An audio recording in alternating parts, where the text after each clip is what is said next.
live again there, but I'm already live on Zoom. Oh, you're live, huh? Do confirm that you have to also go live on this YouTube studio. You might not have already enabled that to do automatically. So just check that.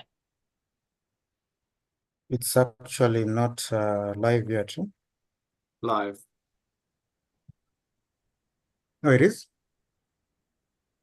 Let me check. Yep, we are live. We are live.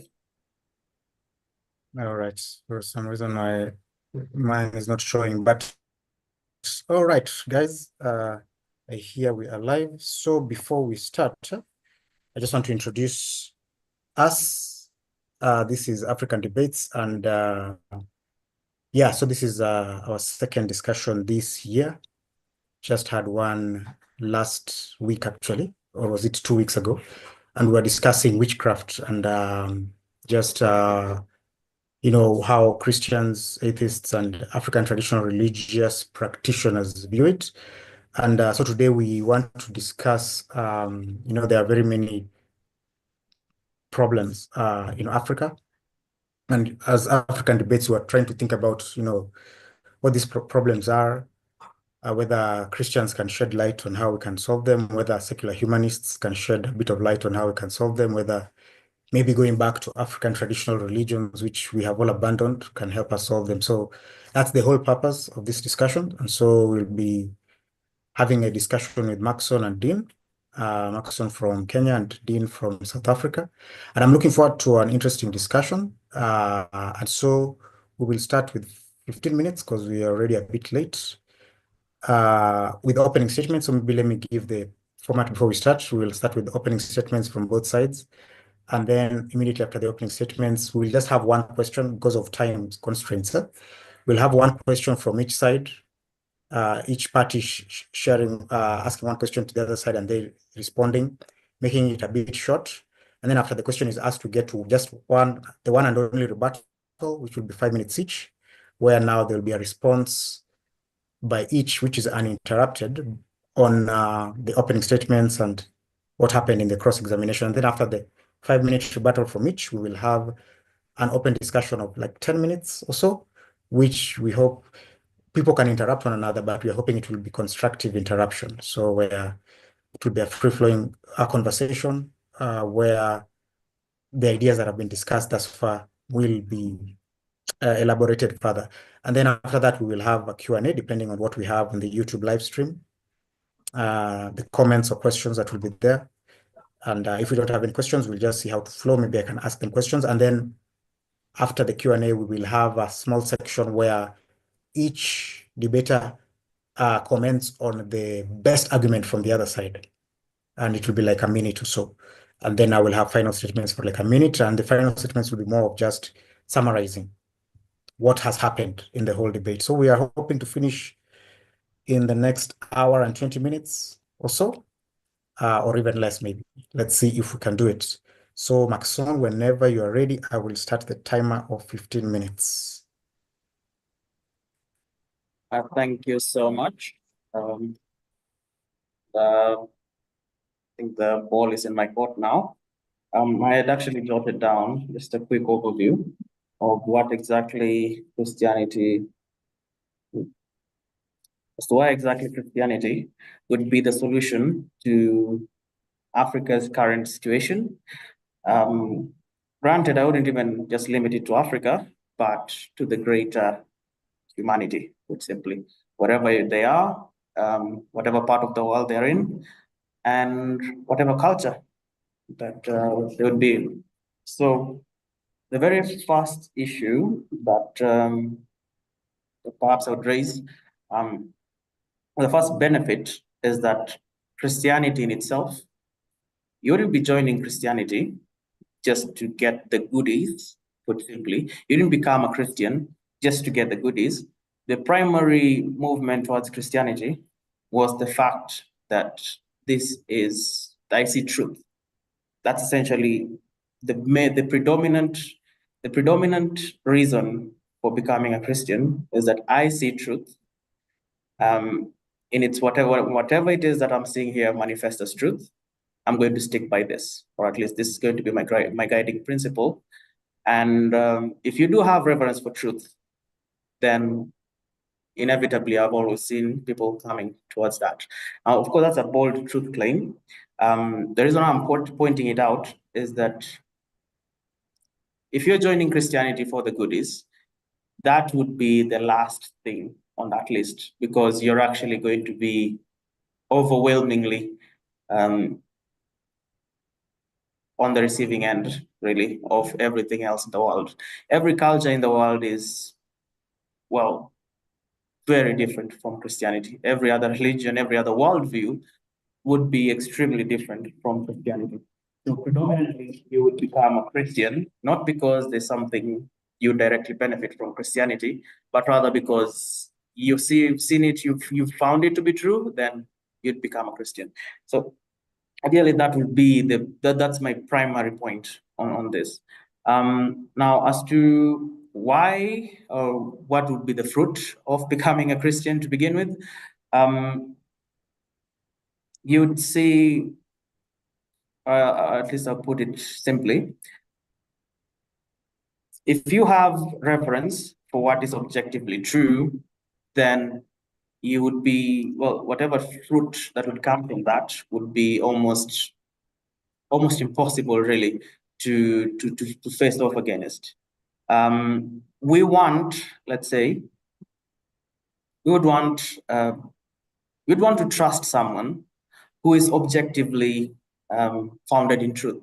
I mean, you would want to trust a science textbook because of the scientific method, ideally because, okay, you know that this is repeatable and that this is not something subjective, but rather, even from where you stand, you'd be able to hold something to a standard above your own.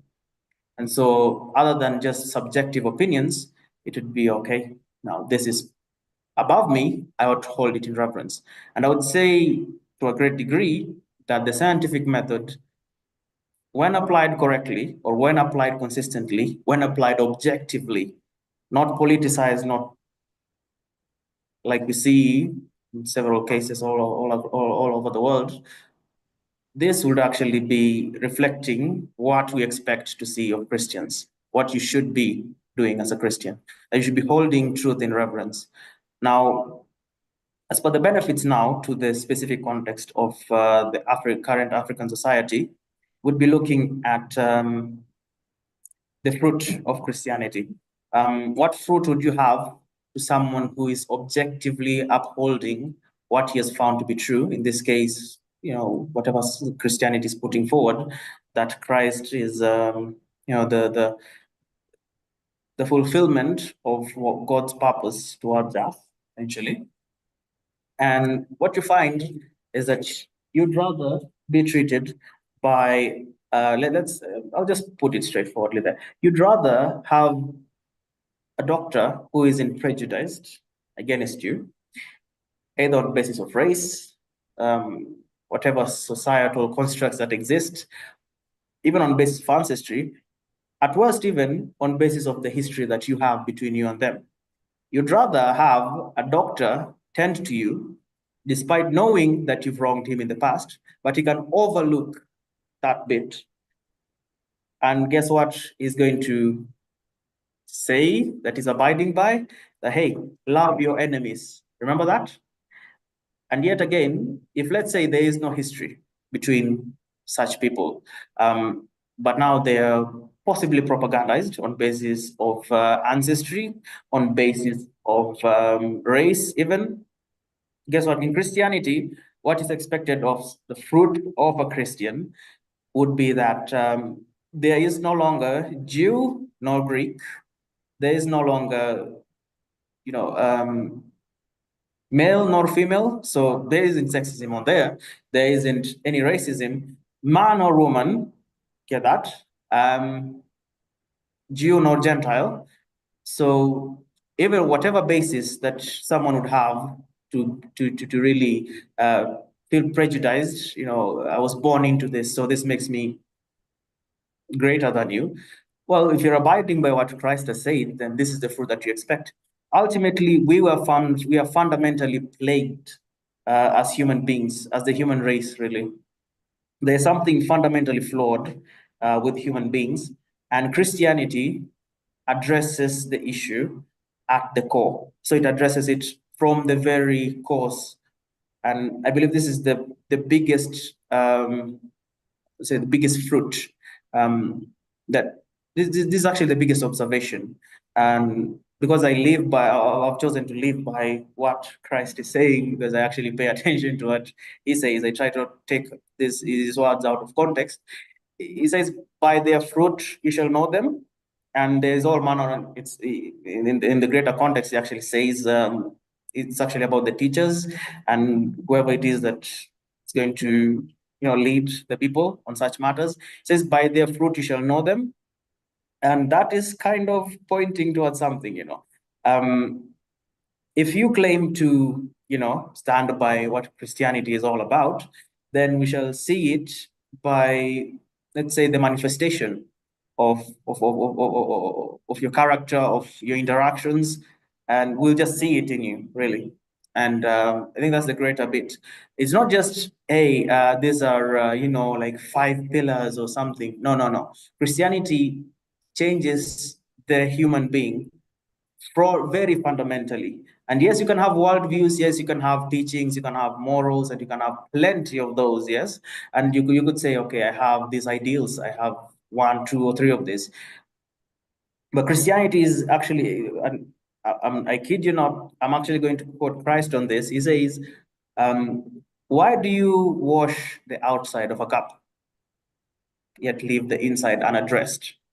And so that's what I believe Christianity is fundamentally the best at, solving the problem at the source.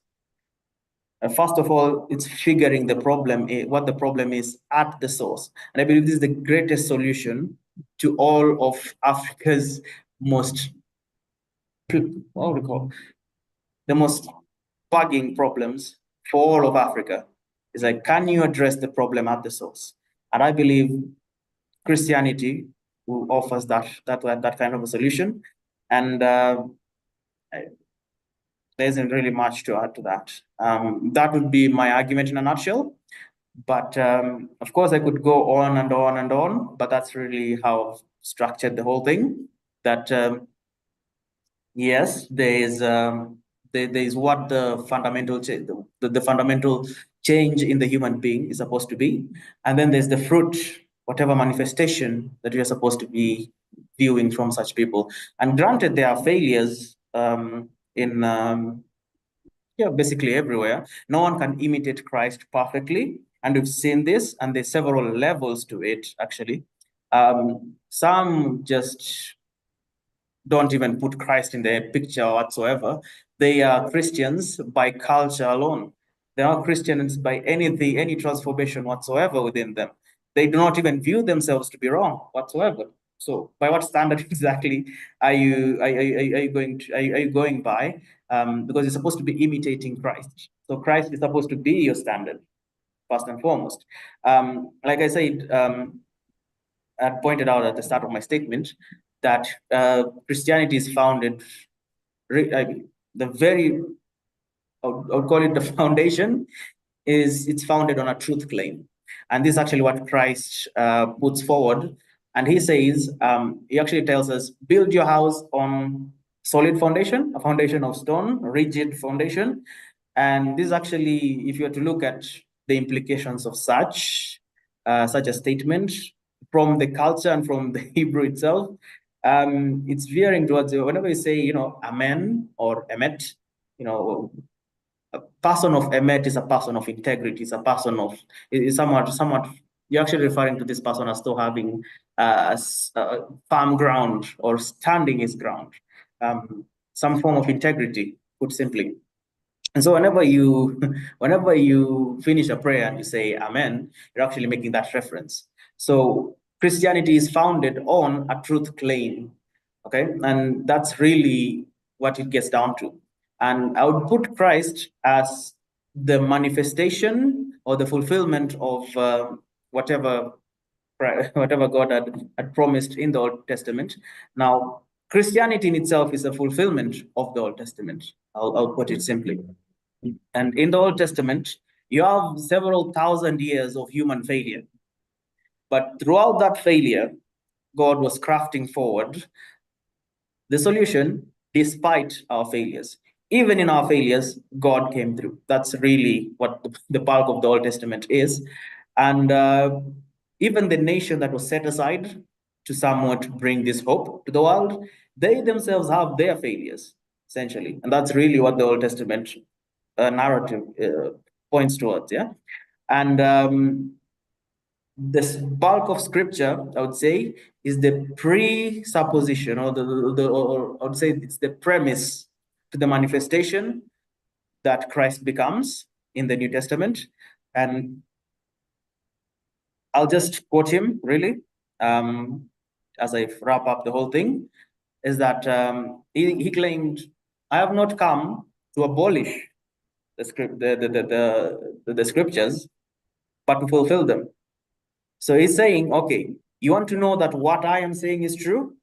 Look at the basis for which you'd know that what I'm saying is true. I would say the best way to lie is to lie by narrative. So you basically have a whole string, like you're actually controlling the conversation. And so Christ is saying, okay, you know that there's been a whole lot of failures all throughout, and they have been documented in the scriptures. But guess what? There's also been a straight path forward, direct good morals, or standing up by being upright and all manner of things. Guess what? If you want to know that what I'm saying is true, or that I am the manifestation or the fulfillment of this truth, base it off of scripture. He's not coming in making just some claim out of nowhere. He's saying, I am fulfilling the scriptures. So if I were to wrap it up, I would say Christ, the living word, affirms the written word, the whole of the Old Testament. And if you want to look at failures today in Africa, you have several thousand years of human history to look at too. And if God came through throughout all of human history, Africa is not even close to being a challenge to God. And I think that's about it. And that's my opening statement. Over to you. Okay. Just a second. All right. Thanks a lot, Maxon, for that opening statement. And so for those who are just joining us, we are African Debates, talking about Africa's problems and how we can solve them. And we just had a Christian give us his perspective on the actual thesis. And we'll now have an atheist give us his own thesis on the topic we have today. And I'll also time him for 15 minutes whenever he's ready.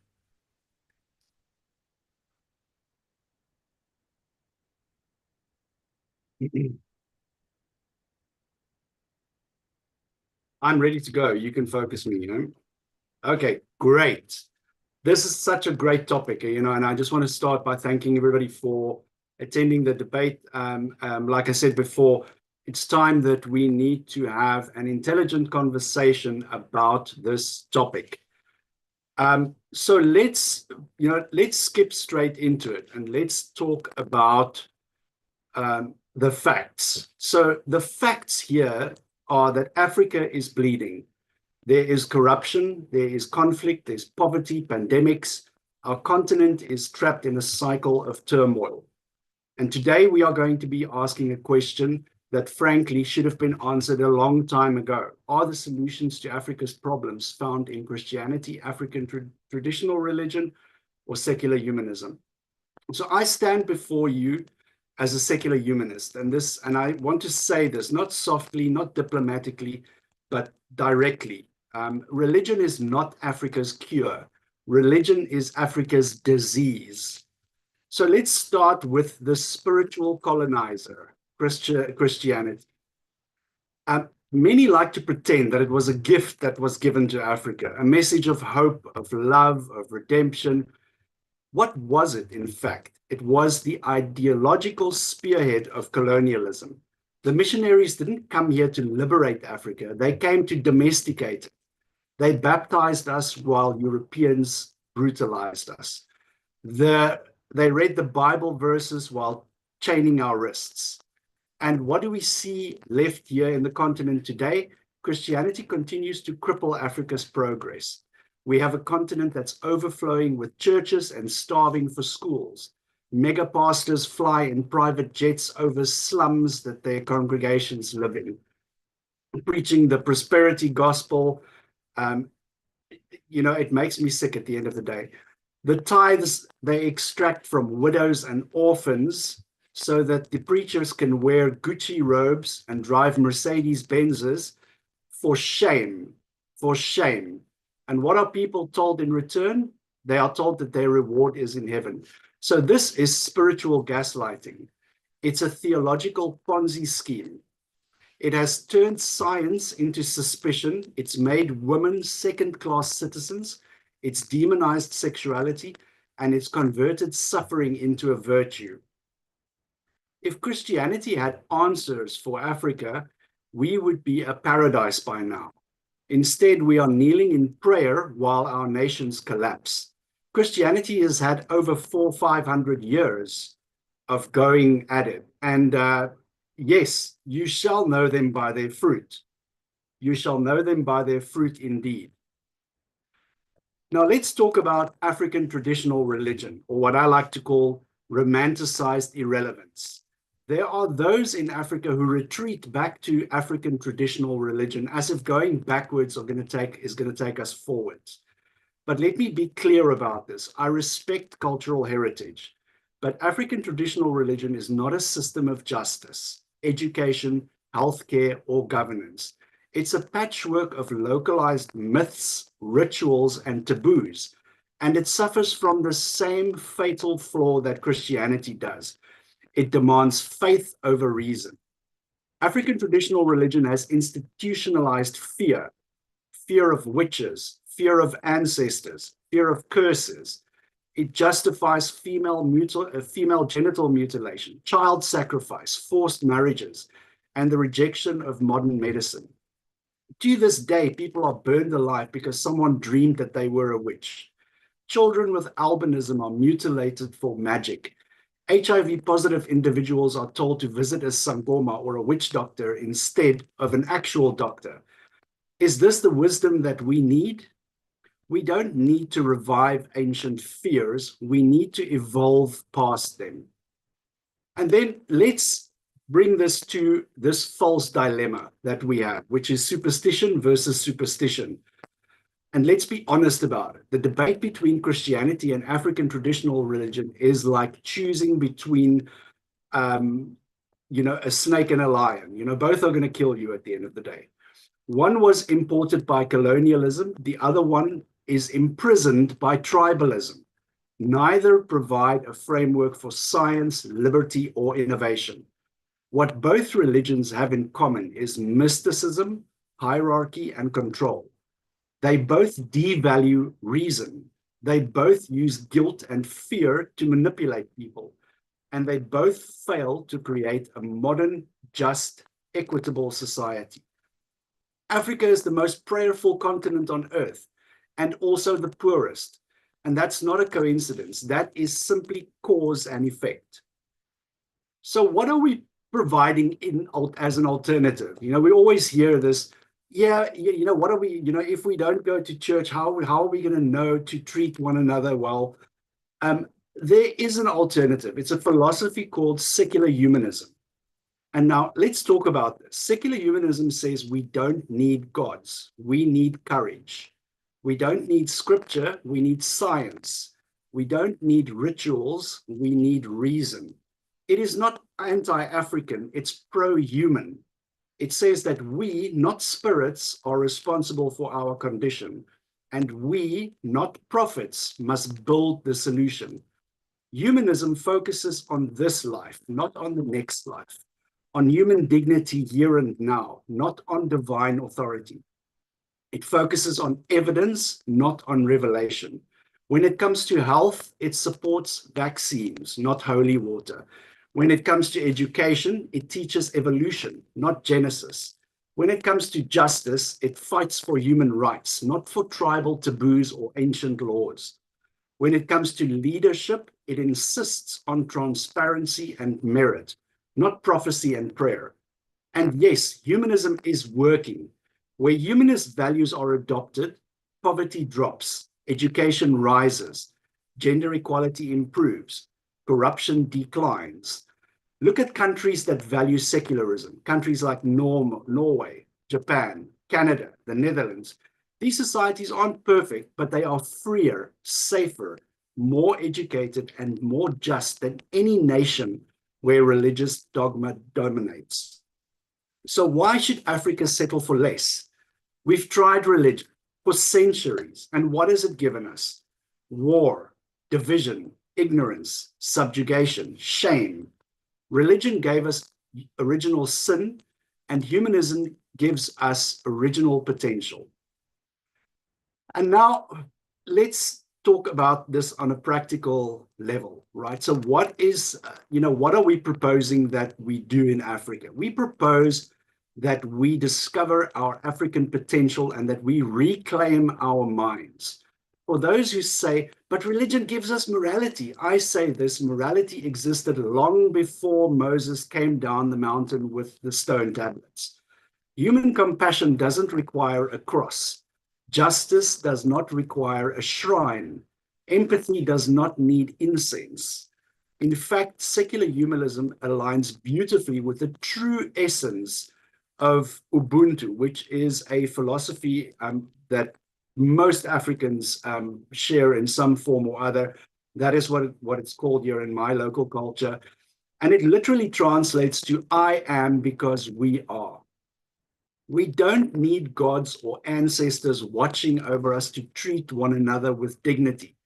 We just need a conscience, we need empathy, and we need a commitment to truth. Africa's youth is waking up, so by the way. Many are tired of this religious manipulation and gaslighting. They are tired of tithes that have no returns. They're tired of being told that their suffering is part of God's plan. They are ready to think critically. They're ready to live freely, to act ethically without fear of hellfire or curses. And that is exactly what secular humanism offers. So, in conclusion, I would like to put a call out there to everybody listening, and I would like to implore you to outgrow myth. We need to grow up. It's time to stop treating superstition like it is culture. It is time to stop calling submission spirituality. It is time to stop kneeling to things that have never helped us rise. We will not fix Africa by praying harder, sacrificing goats, or quoting scripture. We will only fix Africa by investing in education, promoting science, fighting corruption, uplifting human dignity everywhere for everybody. And that's not a sermon, it's a strategy. It's something that you can implement in the real world. The real revolution for Africa will begin the day that we stop worshiping ghosts and start trusting ourselves. So in conclusion, I would just like to give a quick recap about what secular humanism is and what it is not. So secular humanism is a life stance that affirms the value, dignity, and agency of human beings without relying on religion, gods, or supernatural beliefs. It is a worldview that's rooted in reason, science, and compassion. It focuses on improving life in the here and now, and it sees humanity not as fallen or sinful, but as capable, responsible, and evolving. Secular humanism provides a moral and a philosophical foundation based on critical thinking, empathy, and shared human experience. It promotes education, human rights, gender equality, scientific inquiry, and democratic values. It encourages people to solve problems through evidence, dialogue, and cooperation, not prayer, superstition, or divine intervention. And the core principles are reason and evidence, human dignity and rights, secular ethics, freedom of belief and expression, responsibility to improve society. And secular humanism does not tell you what to think, it teaches you how to think. and empowers you to build a better world by using your mind, your heart, and your hands. What is secularism? What is it not? So secular humanism is not a religion. It is not moral relativism. It is not nihilism or hopelessness. It is not anti-cultural or anti-African. And it is not simply just atheism with attitude. So yeah, I would like to unpack these as we go further into the discussion. I have a lot of questions that I want to ask, and I'm sure that there's also going to be a lot of questions asked to me. So I will conclude my opening statement there. Thank you very much. Right. Thanks, guys. It seems the opening statements are quite short, which I guess is good. So maybe we'll have more time on the other sections. So, guys, for those who've just joined us, we are continuing to discuss Africa, its problems, and its solutions. And so maybe we can have Maxon to have his audio and video on also, because we are getting into the cross-examination section. And so we are, we want each question, each opponent will have a question posed to the other. And so it's just one question now. We'll have a conversation coming up later. So we'll actually start with Dean, just to ask one question with what has happened so far, and then Maxon responds. Hopefully it just will be a quick response, and then Maxon will ask one question, and then a response from Dean, and then we'll get into rebuttal. So I'll just try to give us maybe two minutes each for that, as in 2 minutes for question and answer for the first person, 2 minutes for question and answer for the second person. So whenever we are ready, Dean, you can ask. Amazing. Okay, so my first question is, if Christianity truly offers the solution to Africa's turmoil, then why is it that the most religious Christian countries in Africa are also the most corrupt, the most impoverished, the most conflict-ridden? Shouldn't over 400, 500 years of Christian dominance have produced peace, justice, and prosperity by now? At what point do we admit that repeating Jesus is the answer while everything falls apart is not faith, but failure? Thank you. Thank you for the question. I'll just put it quite simply. The very culture which gives this, gives you a standard to say, okay, this is what we expect, You'd say there are cultural Christians, yes. Most of the West, whatever values that you basically pitched to us, hey, this is good, you're actually advancing towards the right direction. So you've made a contrast, that in Africa, the countries that are seemingly heavy or Christian dominated, that would be expecting something good out of such countries. And frankly, if you were to come down to it, really, you've pointed out corruption. What part of the world really doesn't have corruption? It's varying levels, yes, varying, let's say, severity. But again, long before Christianity was in Africa, we already had our own corrupt ways and dealings, really. And so I would argue that in part, sticking to, I would say, being corrupt cannot be, you cannot blame that on Christianity, because that's the subtle implication that people would somewhat assume. You didn't blame that on Christianity. You'd actually say, hey, this is a failure of not adhering to what Christianity is supposed to be. And so this is a failure of implementation rather than a failure of source, because the source of Christianity is Christ.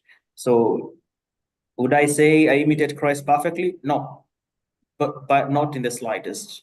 I'm the farthest thing from Christ. And the standard then would become, how well have people emulated Christ? because then these are failures in society, and you can say, hey, this is a fail. You can actually point out these are failures, and that's good. I'm actually glad you can point it out. I agree with you. There are severe levels of corruption, severe levels of political malpractice, but can you say this is on Christ? I highly disagree. Yeah. And so, Maxon, you could now ask your question, and then after that, we will get to the rebuttal section.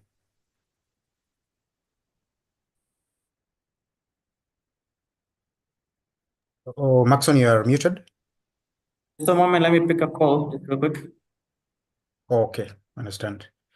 All right. So, as guys, let me just to give him, I guess it's the challenge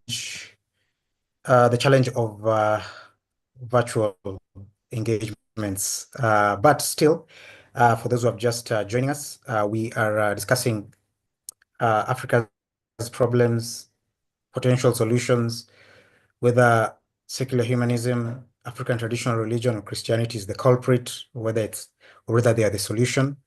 And so we were just having we just had one question from the atheist side to the Christian side. We don't have an African traditional religious practitioner, unfortunately. Maybe for next time if you can get one.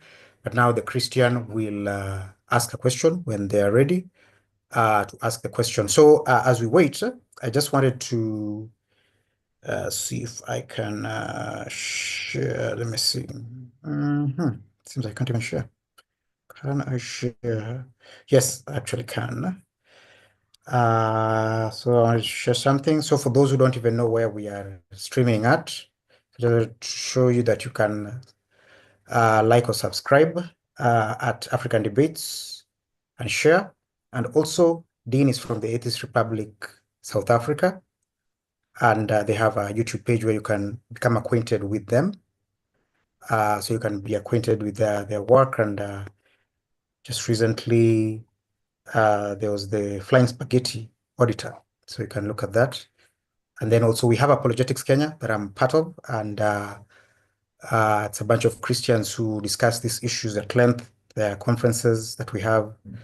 There are many other, certificate courses. So you can look at Apologetics Kenya when you have time. And so I think we are back to schedule. And Maxon was asking a question. So let me just bring him back to the spotlight. Just a second.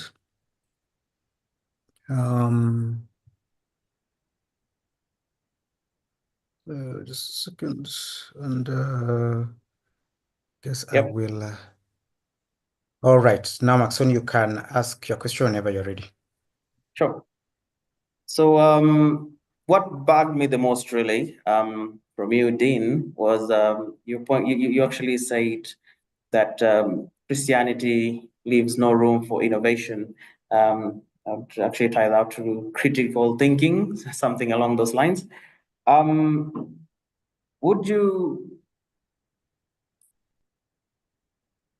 I'd actually start off by asking, would you really shed some light on that as to Christianity actually itself states that, yes, you can have reverence for truth, but there's this bit where God says essentially, come, let us reason.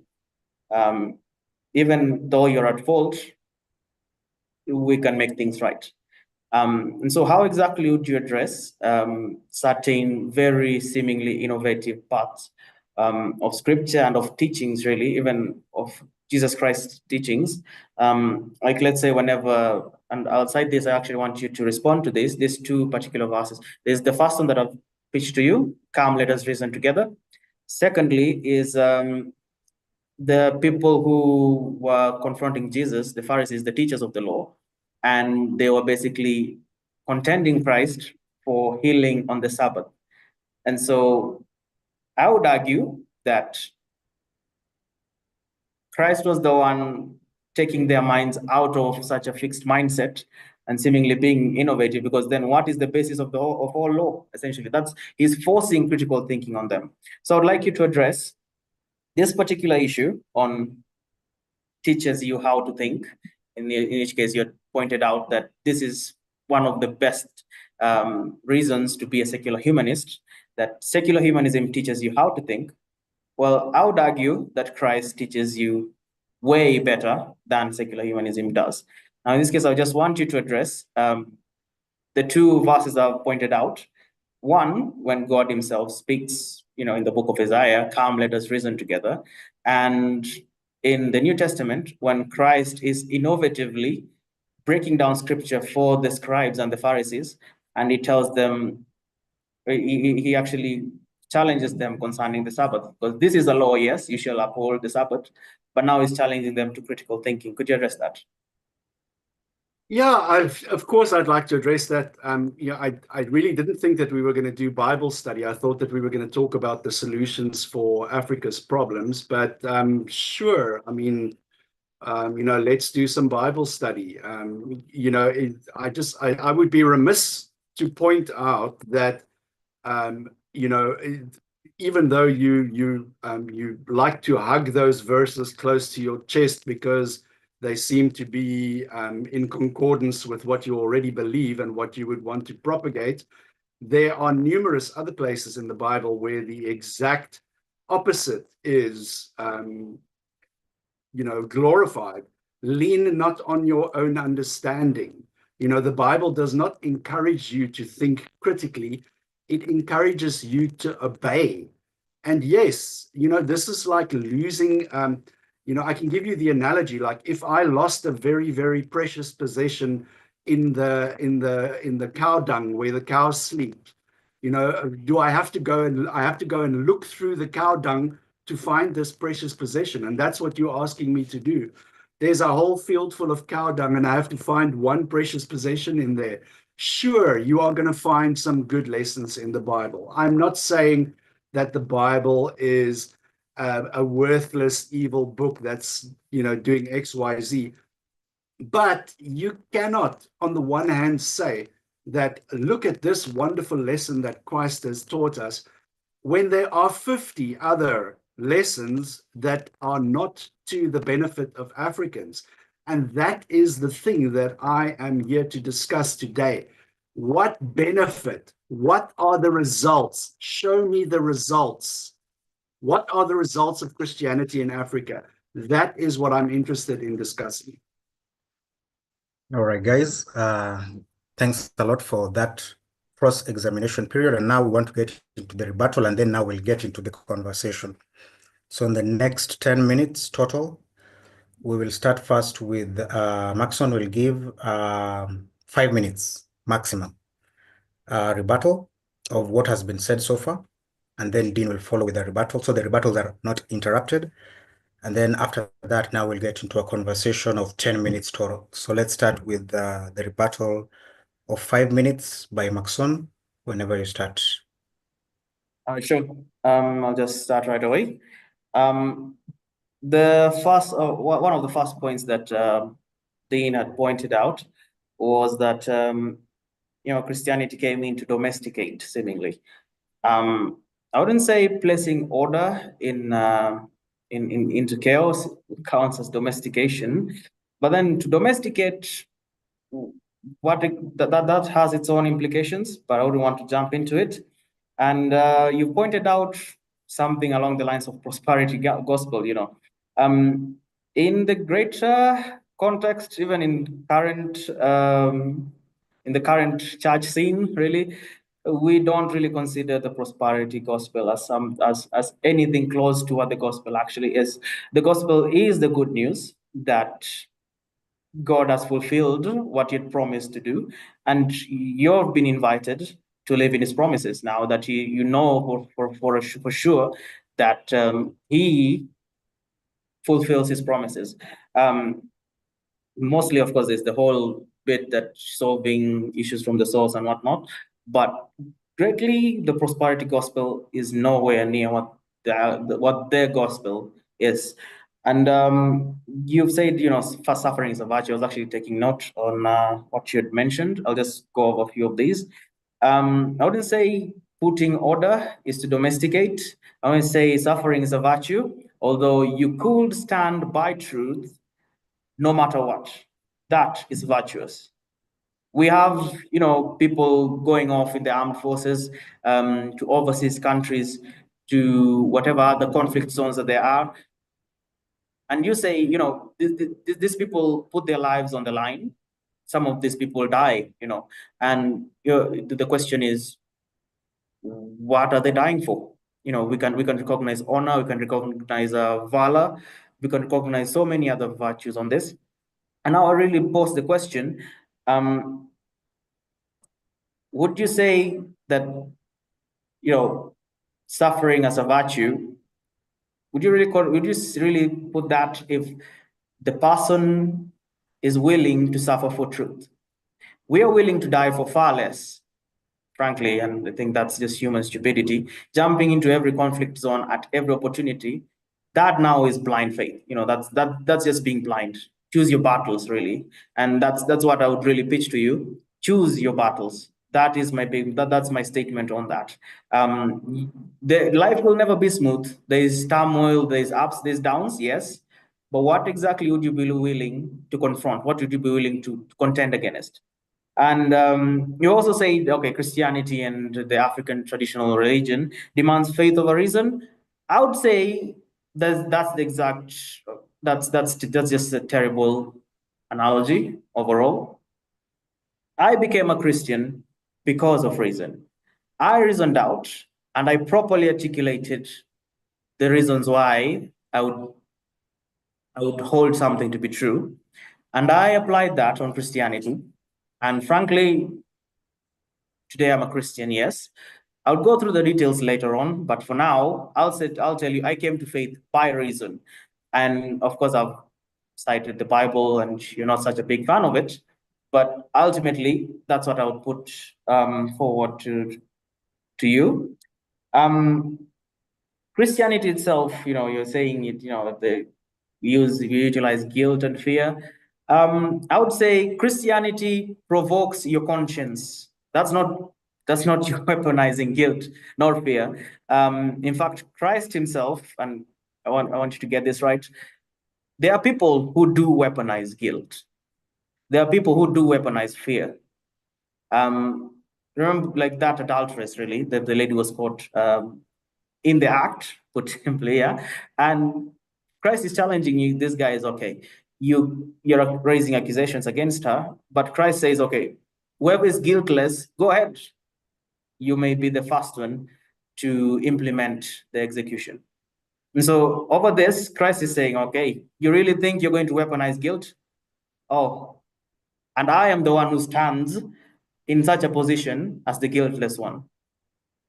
Would I really call that weaponizing guilt? And so if you are emulating Christ, that's a good place to start. Thank you. It's just 1 minute, yeah? And finally, you've pointed out morality existed before Moses came down with the tablets. I would really, really challenge you to go and look at the ancient world and see what you find. Okay? Yeah, and it's good that Moses actually gives out, this is laid out in the Old Testament, that you shall not do as they do in the land of Egypt, where you came from, or in the nations around you, where you're going to. And he points out, even in terms of sexual integrity, in terms of how to treat the foreigner, in terms of how to, all manner of things, there's that in the Torah.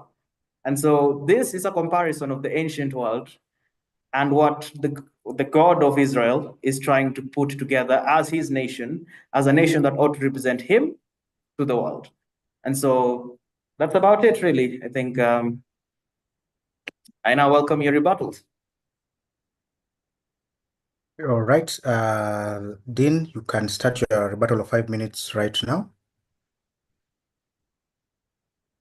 Right.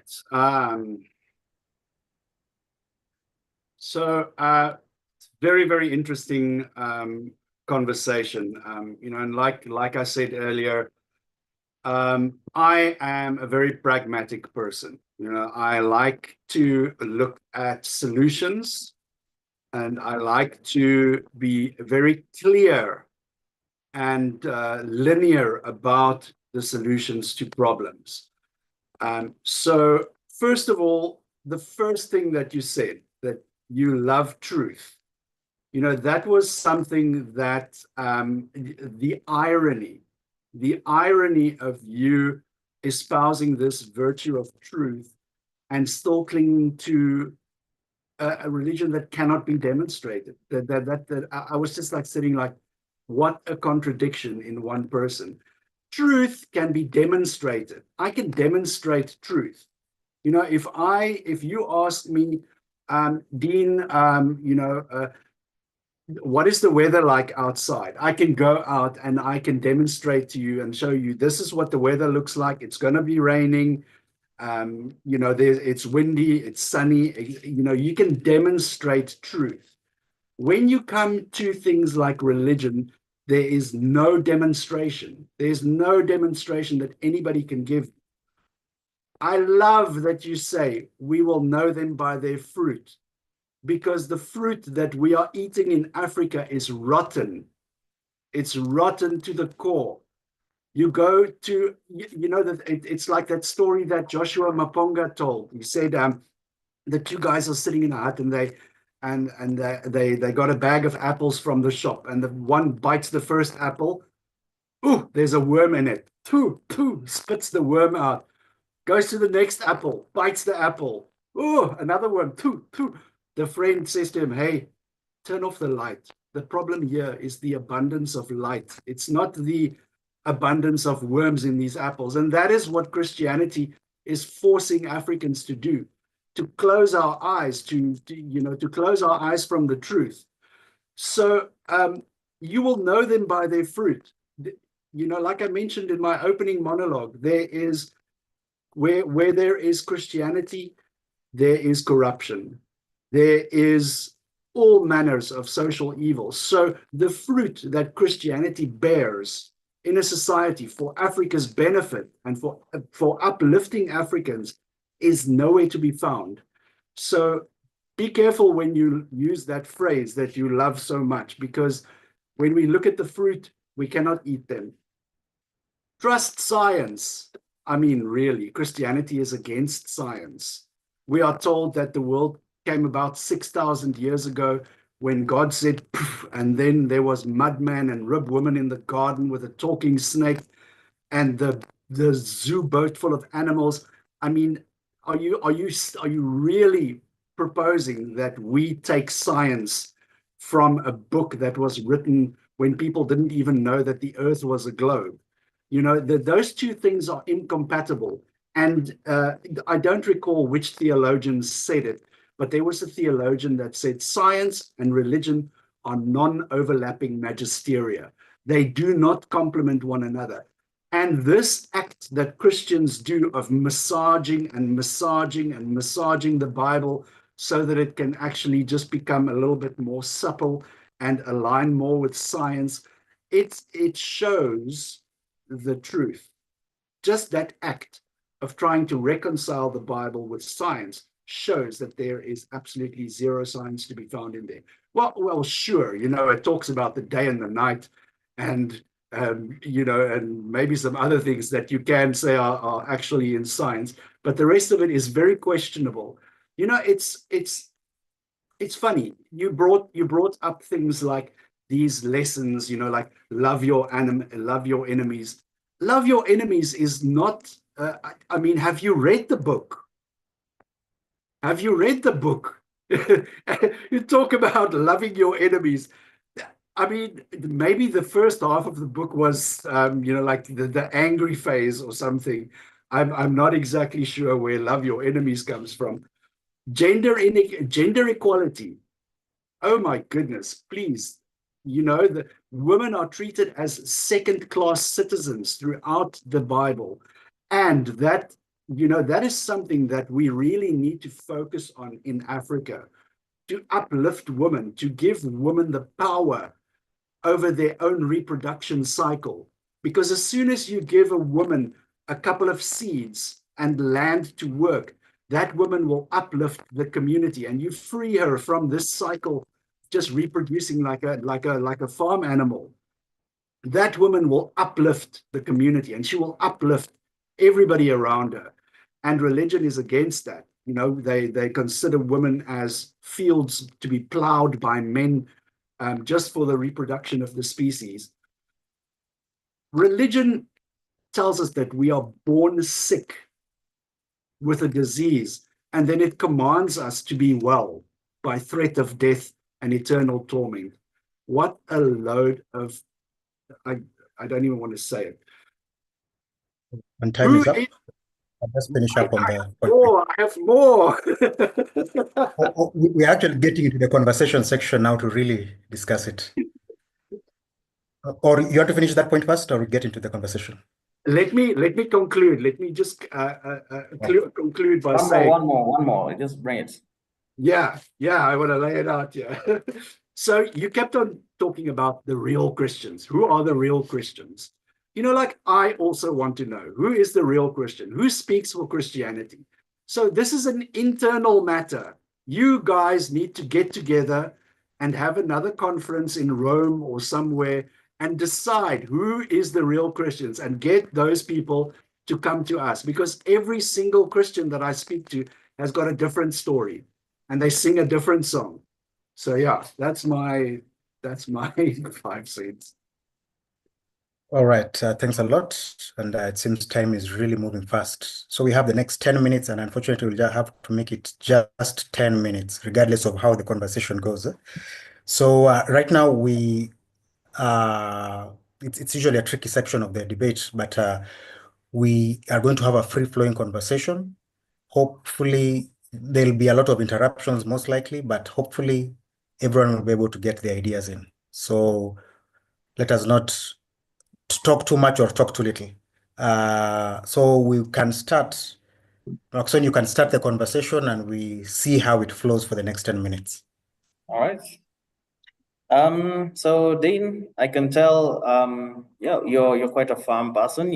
You've done quite a bit of your homework, and you started off, I think you've pointed out some things that the average Christian doesn't really look into. One of them being, in the Old Testament, dude, that's a pretty angry God, who love your enemies. What exactly is he commanding these people to do throughout the first half of the book? And so I would say, yes, there is quite a bit of anger. And here's the bit that I'll say. That is a form of righteous anger.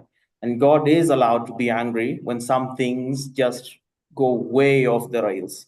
I mean, the things that you're opposing here, banning children at certain places, child sacrifices, these are the things that God was angry about.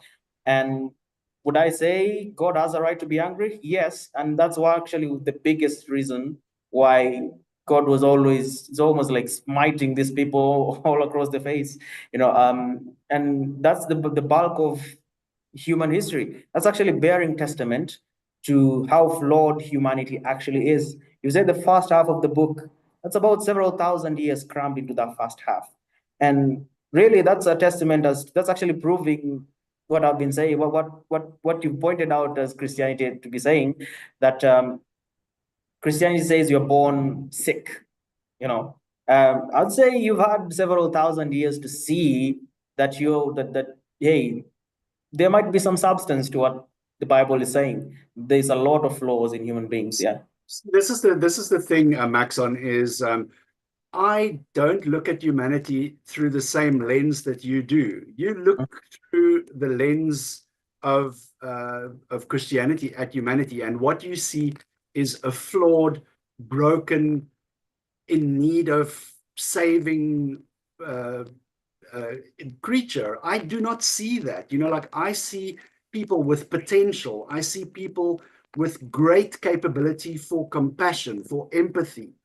And the thing is, this religion is poisoning the African mind to thinking that, first of all, like you say, all the traditional African religion, it's almost been eradicated. Christianity has whitewashed this continent. It's taught people that you go to a church in your traditional African gear. You wear your traditional African dress, your beads, your whatever, and you go into a church. You will not be in that church for 2 minutes before you are told to go outside and to put on your suit and your tie and come back in your, that's the extent to which you have been, it's been whitewashed. And I like to think of this basically as a form of Stockholm syndrome. Stockholm syndrome is what happens when people when the capture. I'm explaining for the benefit of the audience. So, when people are taken hostage and they kept as hostages for a long time, after a while, they start to develop sympathies for the hostage taker. And that is exactly what has happened here in Africa. We are glorifying this imposition of religion on our culture. Our culture has been stripped clean of us. Clean of us. We don't have a cultural identity. We have been reprogrammed to be Christians, to be good little Christian boys and girls. We go to Christian schools. We pray, and I don't know. The whole thing just leaves me cold. It leaves me cold.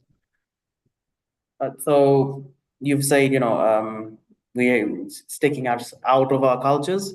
I would oppose you on that, because I've attended a church, I mean, for the past 16 years of my life. On and off, of course, when I was a teenager, because then I was actually looking to get the truth of the matter. I would say we've actually reinforced the fact that truth can be spoken in more than one language. Got that? So you don't need to speak Kiswahili, you don't need to speak Hebrew or Arabic for you to speak a true statement in that sense. So the Muslims disagree with you there, eh? Yep, and I disagree with the Muslims. I mean, what? I highly disagree with the Muslims, and that's actually one of the reasons why Christians don't mind having the Bible in like 5,000 different languages, or however many thousand languages there are, because we believe, okay, we've been empowered to bring truth to you, and from wherever you stand, you will be able to perceive it. And that is the fact. That's the truth of the matter. And ultimately, even I've pointed out that I've been attending a certain church for some time. You go in your whatever gear that you're wearing, doesn't have to be a suit, or a tie or anything. We come in dressed in these floral patterns and all that. We don't mind you being that way. You don't mind you embracing what is genuine from the very environment that you came in with. We do mind on certain guidelines, let's say, that when you come to church, you come decently dressed. Can a woman come to your church in a traditional dress? They can, provided it you know that certain traditional dress women go. Which traditional dresses, let's say? So, for example, in South Africa, we have traditional dresses where women only wear reed skirts. Now, only reed skirts. So you have to. So topless. No, they don't cover their breasts. It's a Western imposition. They never used to. See that's already in conflict with whatever precepts that we have, because ultimately we're saying, okay, sexuality is sacred. You should be covered. Put simply, there's all these other, I would say there's the bulk of subtle, so I would say subtle values that would be guidelines towards what's acceptable in such a place of worship. And you don't come into church high, because apparently how exactly is that a genuine experience with the God you worship? So there's all manner of guidelines in and out, but if something sticks to something like decency, I mean, you're more than welcome in church, decently dressed. Would I say women would come into church topless? No, for us, sexuality is sacred. Maybe to other cultures, it's not. But so you have to admit then that in that tradition, those people are excluded from Christianity. They're not welcome in Christianity in their traditional form. They have to first adopt this westernized culture, and then they are acceptable to enter into Christianity. So two things on that. It's not westernized culture. Decency is a universal thing. In Arabia, there was decency. Say again, in Judea, there was decency. There's been decency all over the place. And they're not, the people aren't ousted from Christianity. We welcome them and we reinforce certain values to them. We urge them to uphold decency. Say the word whitewash. That's not whitewashing. Would you say Paul himself was white? Paul, the apostle Paul, was he white? And who knows if they even existed? Hey, I mean, They did. These are historical persons. These are historical persons backed up by historical records from multiple cultures, from Egyptians to the Greeks to the Romans. These are historical persons who actually walked the earth, you know. What? Well, what about why isn't Jesus mentioned in any of the in any contemporary writings across the civilizations? You know, He is really. No, it's contemporary. Listen to my question. Contemporary. At the same time that he was alive. Why does nobody mention? Yes, they are. From within. So pertaining to Christ. And this one, you just buried yourself at this point, really. There are extra biblical sources. Name one. Christ. You want me to name one? All right, fair enough. So besides the church fathers, there is, let's say, Roman historians.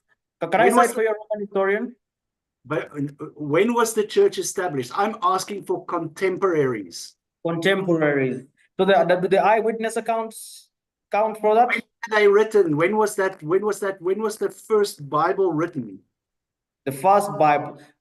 You mean the New Testament? Let's be specific. Yes. When was the first book written? Was it written contemporaneously?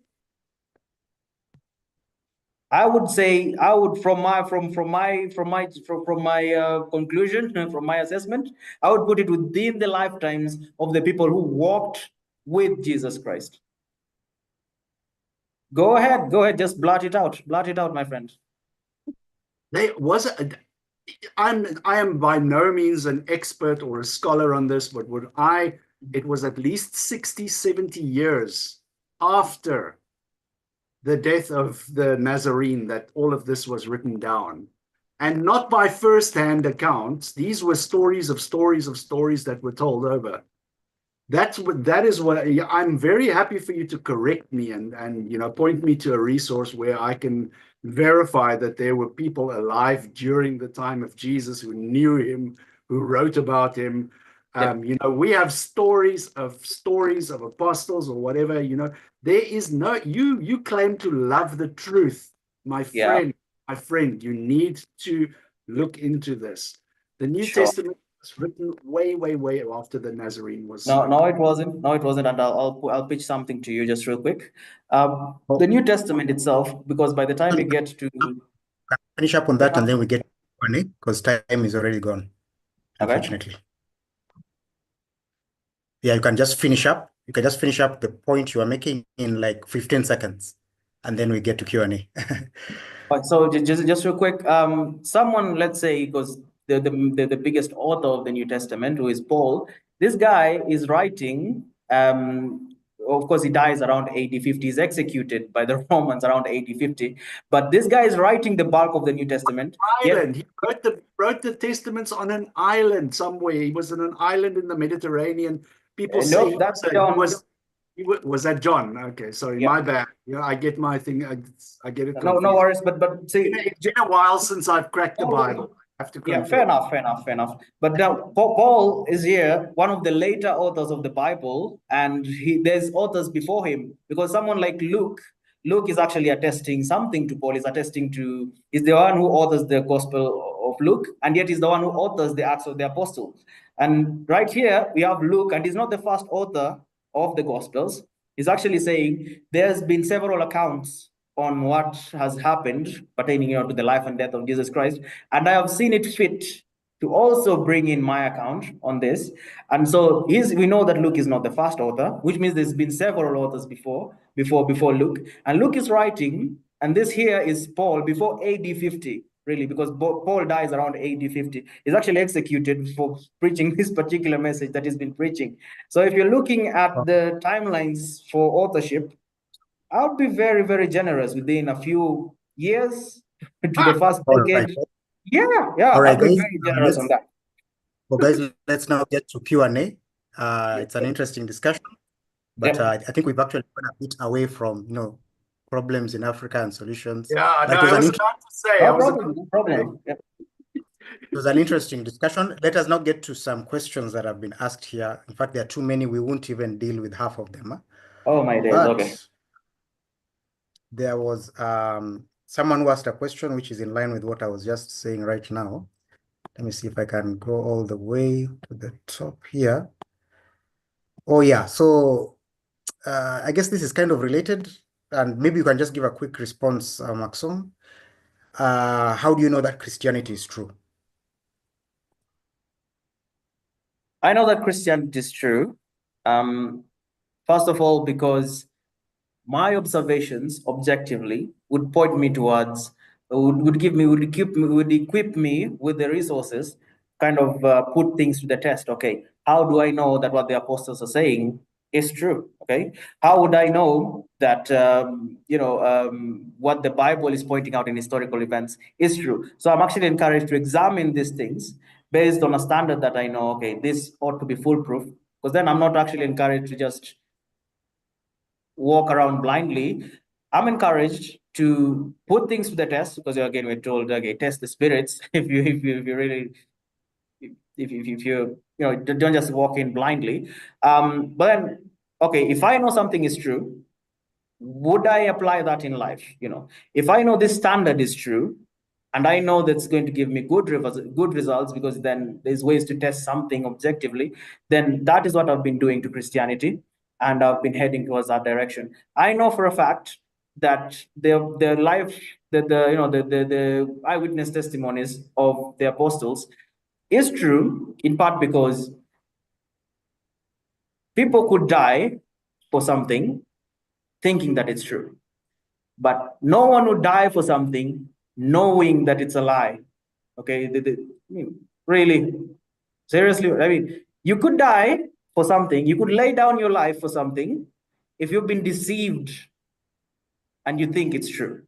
Right. But knowing firsthand, because you witnessed it yourself, you saw it yourself, and you know that you're lying, would you go to the grave for that? How many would go to the grave for that? Because then there's first-hand witnesses to this in the dozens, possibly hundreds, who are going to lay down their lives for this, for something that they saw firsthand. Because that's essentially what we're being told in the Acts of the Apostles and in the Gospel accounts. That these people were willing to lay down their lives for something that they knew to be true. They weren't just told to be true, they saw it firsthand. And that's really the contest here. You could die for something you think is true, but would you die for something you know is not true? So that's Now really let's my go to the next. answer. Yeah. Sorry to cut you short, but our time is going on. And it Yeah. seems it's only atheists who have questions, unfortunately. So it seems all the questions are too. So, Yeah. So there's a question here that is saying that you have not mentioned a single solution for Africa. Right. So I don't know how would you respond? How would you respond to them? That I haven't mentioned a single solution for Africa. Oh, first of all, if you want to change the world, change yourself. That's the first bit that I would say. I mean, if you want to establish a culture is the collective agreement on the community, really. So can you agree on a set of values to proceed with, and stick by that, and essentially establish such a culture? And so there's plenty of cultural Christians, yes, and I would say the morals that you see in these seemingly advanced countries from all over the world, well, guess what? They just take some country like Norway, or even the Nordic countries up north, and I would say they've got pretty good morals seemingly. But if you were to look historically, quite a bit, there's a lot of Christian influence. And most of the European countries, guess what? Christian influence. Most of Europe was actually considered Christians. Heck, by the time we were going into the Crusades, the cultural influence was, hey, Europe is Christian, we need help from Europe up north. So most of whatever you consider a good culture, guess where that stemmed from? We made this culture based on these Christian values. And being an atheist, most of the atheistic arguments is that we're a product of our culture. that kind of plays out in this case. You are, from a seemingly Christian established culture. I would say most of your morals were established by us, by that particular worldview. For you to deviate, that's fair enough. You're allowed to, and we don't mind. We won't kill you for it. We won't slaughter you like some other belief system. But you have every right to do so. After all, you're a sovereign human being, and that's what we believe in, really. Ultimately, it's between you and your maker. And if you believe that's the right course of action, you're welcome to do it, and you can always walk away. And so, Christian influence has actually given rise to the kind of societies where corruption is abhorred. Really, most of these European countries with seemingly low corruption rates. This is what ought to have been inferred in Africa, but then what can we say? What can we say, really? All right, now we'll get to the last question. I have to push back. I know the question wasn't directed at me, but if you allow me, I have to push back. Sure. Or you can push back with So you're this frozen. question. I can't hear you. Oh, I'm frozen? I think it's Or Dean who's frozen. Yeah. Oh, I hope he'll get back. Let me just see if I can get to him. Just a second, guys. Sorry.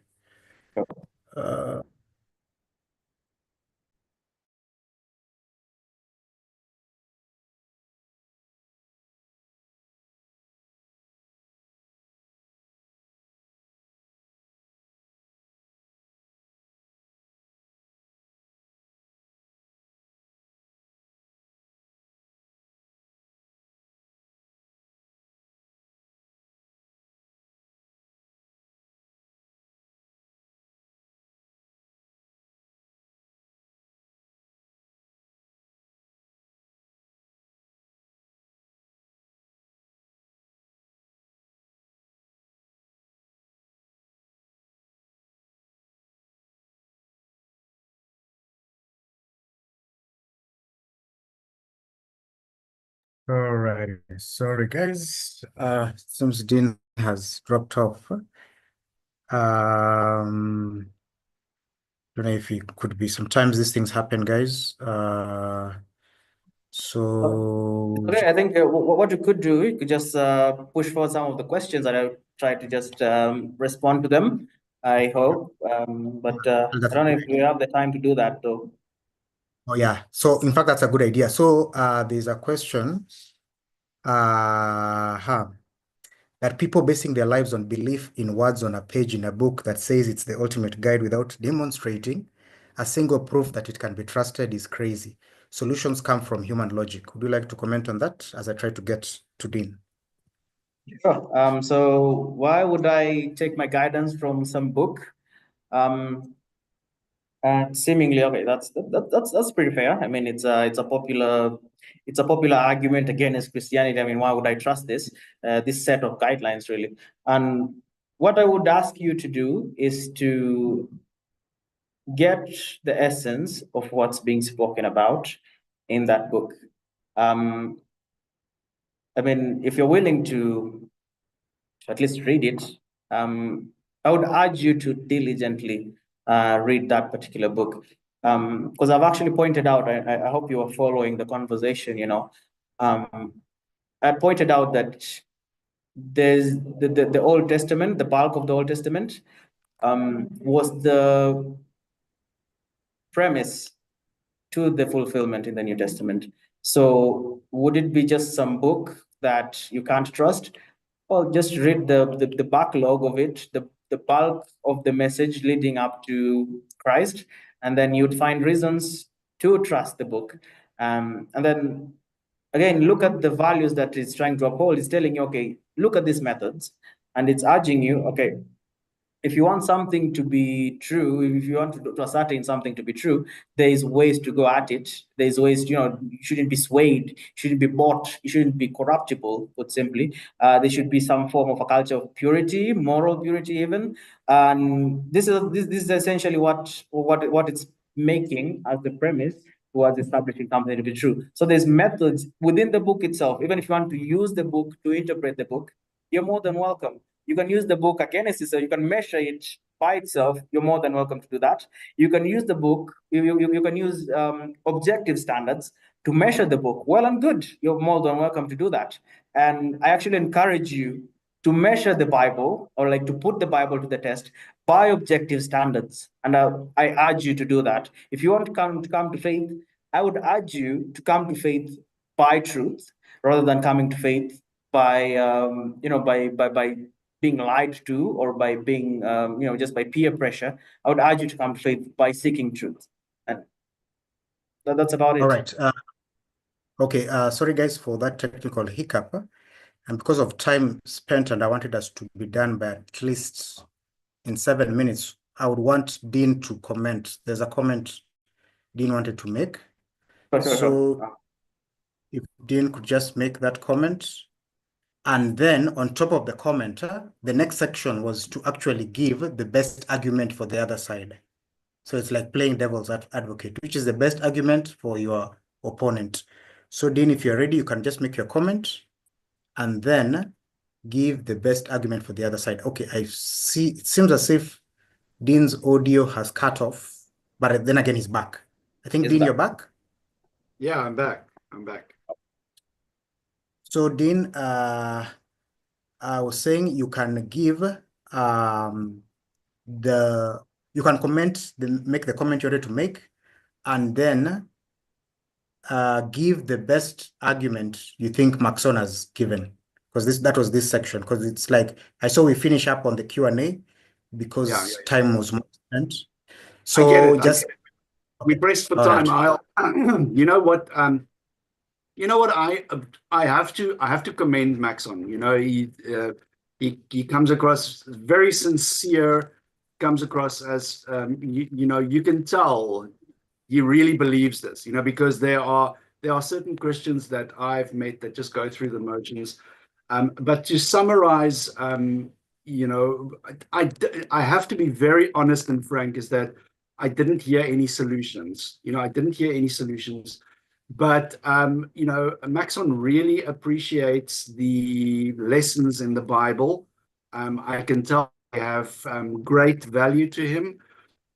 So I commend, I'm all for it. If you read the Bible and it makes you want to be a better person, by all means. I am not trying to take that away from you. The only thing that I'm encouraging Africans to do is to look at the utility, look at pragmatic reasons that are based in reality. What is the usefulness of this? And if you can find useful aspects of Christianity, and by all means, go for it. So that is my take on it. Like I said, I have to be very honest. I didn't hear any solutions, so I cannot say that's the best argument. But loves the Bible, completely loves the Bible. So maybe if we do a debate about the book club next time, I can, we can do a book club meeting and we can talk about the book club. All right. Thanks a lot for that. And I guess Maxo, also you can comment which is the best argument that Dean has made. I'd say that Dean's best argument was really to stop being dogmatic, because then a lot of people are just born into something, really. They've never really given it some critical thought. And frankly, that was me. I actually did that when I was a teenager. And because then you've come to sense, you've really gotten a hold of who you are. So now you really pursue the meaning of things. So I would urge people to actually seek truth. That's true. Yes, I've said that a lot. I've said that, hey, Christianity is based on a truth claim. And I'm not actually in conflict with Dean on this about people being dogmatic. Yet you should actually shun being dogmatic. You should not just believe something because you've culturally believed in it. Put it to the test, yes. And frankly, I was a rebel quite a bit, and that's why I can actually. You've mentioned that I'm quite passionate about the Bible, and you can tell that there's a great degree of belief in it. And yes, I do agree with you, and I'm seemingly I would be categorized as somewhere really be grouped as that, but I don't mind. I'm not ashamed to stand by what I believe, and I've found it to be true. Yes, I've really looked at it. I've put away the cultural influence that people would say if you're a Christian, then you really have no critical thinking. No, I am a knowledgeable Christian, and that's kind of the whole point on apologetics: being able to give reason why you believe something that you believe. And that's really quite the summary on it. So props to you, Dean. I believe quite a bit of your advice is sensible. People should stop being dogmatic, should try to have an objective approach, should be critical. You should actually examine things, find if they are true or not. And that's actually the best approach in this. If it leads you to Christ, well and good. I believe it will. I don't know, Dean is going to, Dean doesn't truly agree on that. But if it does lead you to Christ, I would want you to come to faith in Christ because you sought the truth, not because you lied. Yeah, but I would want you to come to faith in Christ because you sought the truth, because then you would have a solid foundation on what you believe in. So fair enough. I mean, there's not much else to add to it. And just now we can just get into final statements. In fact, now I'll have to make it 30 seconds. So we will actually have Maxon give his final statement and then Dean ends. So Maxon, you can give your 30-minute final statement, and pretty much what you're summarizing is, I don't know if you can do it in 30 seconds, but the problems in Africa, solutions, and how Christianity, African traditional religion, or secular humanism can or cannot help. 30 seconds, if you can do that. I'll try. All right. You can just pin me. I don't know if you're fine. Okay. So Oh, yeah, you can start. Yeah, in 30 seconds. You can do it in 30 seconds. Yeah. all right. So in my summary, I would say Christianity offers the solution to Africa because it says, you can't just solve a problem by solving the symptoms. You have to solve the problem by addressing the source. And that's what I've been saying, or it was met by different kinds of reactions. But wash the inside of the cup. Address yourself. If you want to make a culture, if you want to, because these are societies, you say it's African society, you want to transform the world, start by changing yourself, make a culture out of it. That's kind of the whole point. Make a culture that believes in, that's founded on what's right, really. And I believe Christianity is the source of this particular culture. And I believe people should unite in such a thing. And as pertaining to atheism and secular humanism, I wouldn't believe this is the best solution, because then you'd have all manner of varied views. Everyone can have opinions. You can have your own set of opinions, yes, but you can't have your own set of facts. Everyone can perceive truth, and that's being objective, yes. Everyone can perceive truth, and the more you dig into it, the more you pursue an objective worldview, the less likely secular humanism becomes appealing to you, or at least in my experience, that's what I found, because then I have to uphold truth above myself. And with that approach, I couldn't see myself as the source of truth. The source of truth had to be something besides me. And if I am a person and I exist in this, then certainly whatever gave rise to me is a greater person. And that's quite the summary, really. All right. Thanks, Maxon. And Dean, your 30-second also final statement. Yeah. Thanks. So, Christians like to talk to us of heaven and hell and spirits and salvation, but Africa is bleeding here and now. The prayers are not working. The ancestors are not answering. The miracles are not coming. If religion could save us, it would have. If the gods could heal us, they would have. If faith was enough, we wouldn't be suffering. Secular humanism doesn't offer fantasy, it offers focus. It puts human dignity above dogma. It puts science above superstition, and it puts action above prayer. Africa does not need more churches and altars. It needs more classrooms, more clinics, and more critical thinkers. Let the church say amen, and let Africa say enough. We will rise not by divine mercy, but by our own hands, our own minds, and our own courage. Thank you. Right. Thanks, guys, for showing up today. And that brings us to the end of this, I don't know if we say episode of African Debates, but thanks for showing up. And you understand why we continue having these discussions. As much as it's engaging and funny at times, the reality on the ground is that whatever we are discussing in the African continent is very serious, in each and every corner of this continent. So thanks, guys. I'm hoping that this will help people, everyone who tunes in, to just think about what they believe, what they think about Africa, its problems, solutions. And we are hoping we'll have less and less DRC conflicts, Sudan conflicts, many other conflicts in very many zones. Conflicts. That we start seeing more, and that we will start seeing more solutions. And in fact, that's really why I hold these discussions, hoping that I'll contribute somehow to our solutions. But otherwise, that's it, guys. And you can watch again, like, subscribe, share African Debates. And yeah, let's continue talking. As you can see, we just have honest conversations, difficult but respectful, so that we don't have to kill one another, as some people are killing one another in this world right now because they disagree. We can actually disagree passionately and still see what the other person is saying. So yeah.